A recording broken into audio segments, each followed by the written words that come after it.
Graça e paz, continuando aqui o estudo da graça de Deus através do livro de Gálatas, da libertação pela graça. Vamos agora aqui para o versículo 15, que diz assim: Irmãos, como homem falo, se o testamento de um homem for confirmado, ninguém o anula nem lhe acrescenta alguma coisa. Quer dizer, está escrito aqui o seguinte, isso quer dizer o seguinte, que já que o testamento de Cristo foi confirmado, ninguém pode anulá-lo, que é o testamento atual, o Novo Testamento, nem pode acrescentar nenhuma coisa. Não pode querer trazer coisa do Velho Testamento e acrescentar no Novo. Entendeu? É isso que está dizendo esse versículo aqui. E as religiões querem misturar Velho Testamento, lei com graça. E por isso que faz essa confusão toda e leva as pessoas à condenação, o peso da condenação. Aí em 16 diz, ora, as promessas foram feitas a Abraão e a sua posteridade. Não diz as posteridades, como falando de muitos, mas como de um só, e a sua posteridade é Cristo. Quer dizer que esta promessa que foi feita a Abraão, ela foi feita a Abraão e a sua posteridade, a Abraão e Jesus. Entendeu? Então foi feita a Abraão e a Jesus. Então ela chega em Jesus e nós temos direito à bênção de Abraão por causa de Jesus. Porque a partir de Jesus, então, aqueles que creem em Jesus também têm direito à bênção de Abraão. Mas digo isto, que tendo sido o testamento anteriormente confirmado por Deus, a lei, que veio 430 anos depois, não invalida de forma a abolir a promessa. Quer dizer, a promessa que foi dada a Abraão, não é porque Deus deu a lei 430 anos depois que invalida a promessa de Deus que foi dada a Abraão. E, consequentemente, esta promessa de Deus que foi dada a Abraão, ela foi dada a Abraão e ao seu descendente, a Abraão e a Jesus, que posteriormente a lei iria vir ao mundo como veio. Porque se a herança provém da lei, já não provém da promessa. Mas Deus, pela promessa, a deu gratuitamente a Abraão. Quer dizer, Deus deu a promessa a Abraão, a bênção a Abraão. Deus não deu porque ele pagou alguma coisa, porque ele fez alguma obra para merecer, recebeu gratuitamente de Deus. Da mesma forma que esta promessa, que quando nós cremos em Cristo, nós recebemos também gratuitamente por meio de Jesus. Aí no 19 diz, logo, para que é a lei? Então, para que serviu a lei? Se já havia promessa, Deus já tinha dado a promessa a Abraão, já tinha até prometido a Abraão que nele seria bendita todas as nações da terra, anunciado o evangelho antes da lei a Abraão. Por que veio a lei?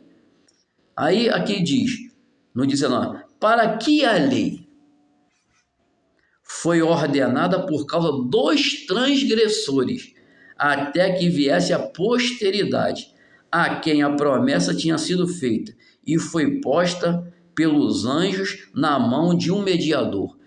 Quer dizer, a lei foi tida para que até que Jesus viesse, tivesse alguma coisa que regulasse o homem, porque o homem estava vivendo da forma que queria, do jeito que queria, fazendo aberrações no mundo. Então Deus instituiu a lei para que ele seguisse aquela lei, tivesse, entendeu? Um freio na sua carnalidade, na sua maldade, na maldade que está no corpo humano, na maldade que está na carne. E no 20 diz, ora, o medianeiro não é um de um só, mas Deus é um. Quer dizer, quem é o medianeiro aí é Deus. Tem mais ninguém, não. Logo, a lei é contra as promessas de Deus? Aí diz, de nenhuma sorte. Porque se dada fosse uma lei que pudesse vivificar a justiça, na verdade, teria sido pela lei. Mas a Escritura encerrou tudo debaixo do pecado, para que a promessa pela fé em Jesus Cristo fosse dada aos crentes. Quer dizer, a lei veio para mostrar para o homem que não adiantava. Ele ia quebrar a lei, como quebraram, errou. Então a lei veio para mostrar que todos estavam debaixo do pecado. Para que Deus, depois, quando viesse os judeus querendo trazer que eles eram melhores do que os outros israelitas, que eles eram melhores do que os outros, porque eles guardavam a lei, igual muitos crentes hoje seguindo essa linha de raciocínio, acham que são melhores do que qualquer pecador, porque eles fazem isso, fazem aquilo, como que aquilo fosse justificação diante de Deus, e não creem 100% em Jesus, não adianta nada. Estão sendo enganados, não adianta nada. Que a única coisa que adianta é se você crê em Jesus, e aí as obras que você faz são obras frutos de um novo nascimento, frutos de arrependimento. Porque se você faz obras sem esse fruto do arrependimento, sem um novo nascimento, não vale nada. Entendeu? Por isso é que os israelitas não são salvos. Entendeu? Eles são apenas religiosos. Então diz que, mas aqui no 22 diz, mas a Escritura encerrou tudo debaixo do pecado. Todo mundo está embaixo do pecado. O gentio era pecador, o judeu era pecador, todo mundo era pecador. Todo mundo é profeta, é rei, todo mundo estava no pecado. É sacerdote, todo mundo estava embaixo do pecado. Mas a Escritura encerrou tudo debaixo do pecado para que a promessa pela fé em Jesus Cristo fosse dada aos crentes. Então eu tenho direito a essa promessa de ser filho de Deus, ser descendência de Abraão, não é por causa da lei, porque todos pecaram, mas é por causa da fé em Jesus Cristo. Aí diz, para que pela fé, para que a promessa pela fé em Jesus Cristo fosse dada aos crentes. Aos crentes em quem? Em Jesus Cristo. Não é crente em qualquer coisa. Não é crente em religião, não é crente em pastor, não é crente em bispo, em guru, não é crente em nada disso. Crente em imagens, nada disso. É crente em Jesus. Essa promessa está para os crentes em Jesus. Então, as pessoas precisam ter a consciência de que tudo é Jesus. Jesus é o centro. Jesus é o caminho, não tem outro. Não adianta se alguém apresentar outro caminho, está desviando você da vida eterna. Está desviando você de ter as promessas, porque as promessas elas estão em Cristo.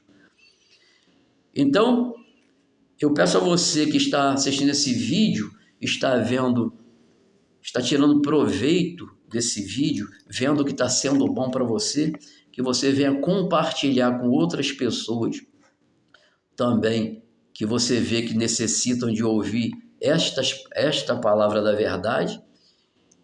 Compartilhe com essas pessoas e deixe o like também no seu vídeo para você nos ajudar a crescer o canal. E o YouTube, quando você dá o like, ele indica para mais pessoas, entendeu?